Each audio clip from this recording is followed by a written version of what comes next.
भयानक तस्वीरें उस सुलगते नेपाल की हैं जो भारत की सीमा से सटा है और बहुत छोटा देश है। लेकिन यहाँ सोशल मीडिया बैन के खिलाफ इतना बड़ा जेंजी आंदोलन हुआ कि लाखों की संख्या में नौजवान सड़कों पर उतर आए। नौजवानों का आक्रोश इस कदर फूट रहा है कि पहले सड़क, फिर सीधा हमला राष्ट्रपति के आवास पर किया गया। आप इन तस्वीरों में देख सकते हैं कि किस तरह से युवा लड़के काठमांडू में राष्ट्रपति के निजी आवास में घुस गए और तोड़फोड़ करनी शुरू कर दी।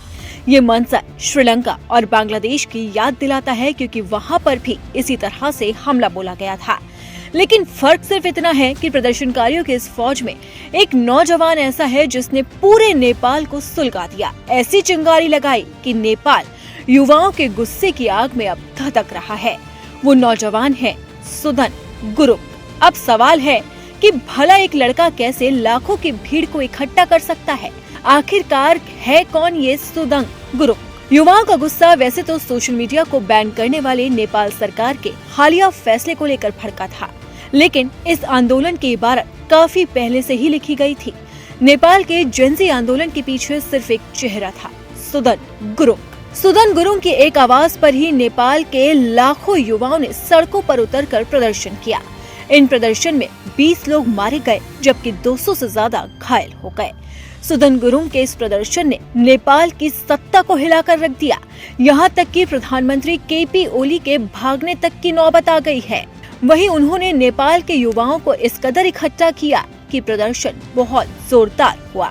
सुदन गुरुङ का संगठन हामी नेपाल वैसे तो खुद को गैर लाभकारी संगठन बताता है, लेकिन जेंजी आंदोलन के पीछे संगठन की बड़ी भूमिका है। सुदन गुरुङ पहले इवेंट मैनेजमेंट में काम करते थे। जिंदगी पार्टियों के इर्द गिर्द घूमती थी, लेकिन साल 2015 में नेपाल में आए भूकंप ने उनकी जिंदगी को बदल दिया। सुदन गुरुङ ने मानवता के कामों में खुद को झोंक दिया और हामी नेपाल की स्थापना की। अब गुरुङ एक एक्टिविस्ट बन चुके हैं। उनका संगठन 2015 से ही सक्रिय है, लेकिन 2020 में इसका रजिस्ट्रेशन हुआ।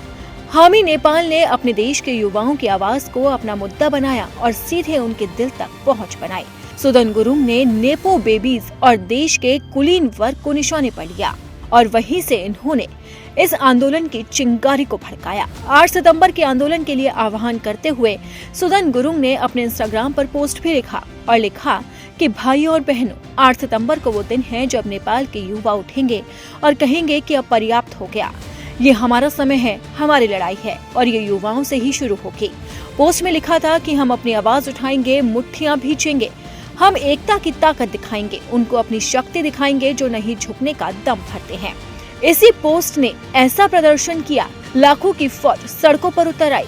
पुलिस ने गोलियां दागी, आंसू गैस के गोले दागे, यहाँ तक कि लाठियां भी भांजी, लेकिन युवा टस से मस नहीं हुए। वो नारे लगाते रहे और हंगामा करते रहे, जिसके बाद हार कर सरकार को अपना फैसला वापस लेना पड़ा।